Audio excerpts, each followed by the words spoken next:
2.5 years ago, in March 2023, So, Dungeness. I'm on the Kent coast.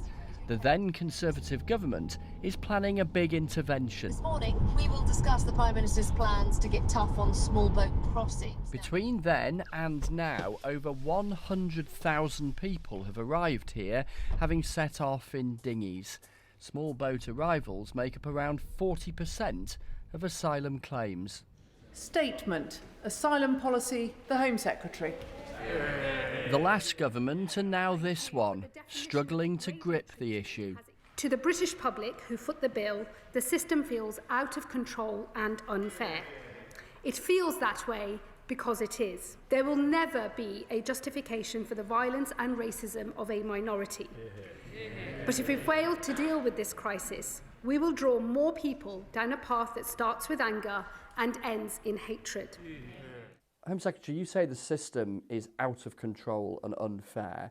What for you is the most egregious example of that?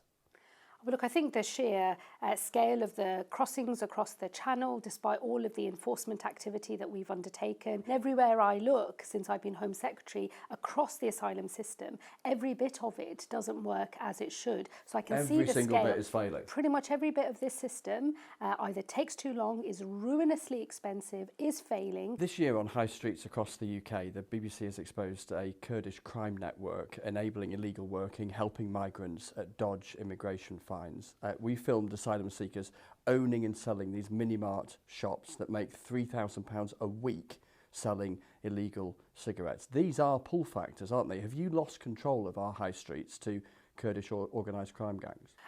What you're describing and what your reporters were able to scrutinise and show is absolutely evidence of why our system is broken. It's why this government has been cracking down on illegal working. We've seen a record number. We've seen a record number of raids, 11,000 under this government since we came to office, 8,000 arrests, and as a result of that, 1,000 people who have no right to be in this country and who are working illegally have been removed. Let's look at the track record of the Labour government and making difficult decisions. There was the winter fuel payment removed from some pensioners. There was the idea of putting up income tax rates. There's the idea of benefits cuts. And when backbenchers wobbled, the government backed down. How can we believe that you're going to deliver on this? I think the majority of people in the Labour Party were agreeing with what I was saying and want us to build a more compassionate system, a fairer system, you can get this through. A system with much more contribution. Well, look, politics is about making an argument and it's about persuading people and winning that argument. Absolutely, I can say yes to that because I think what we saw in the chamber today,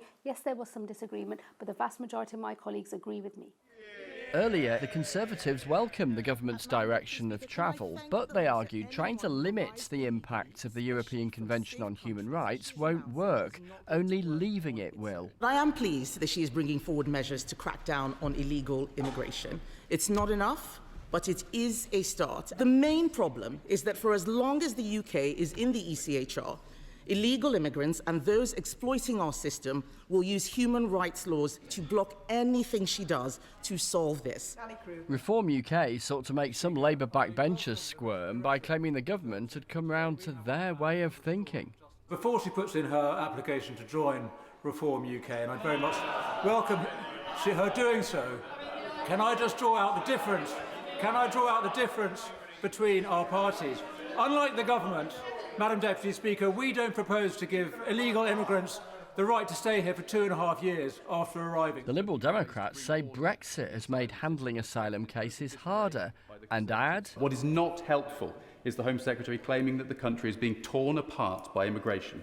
Acknowledging the challenges facing our nation is one thing, but stoking division by using immoderate language is quite another.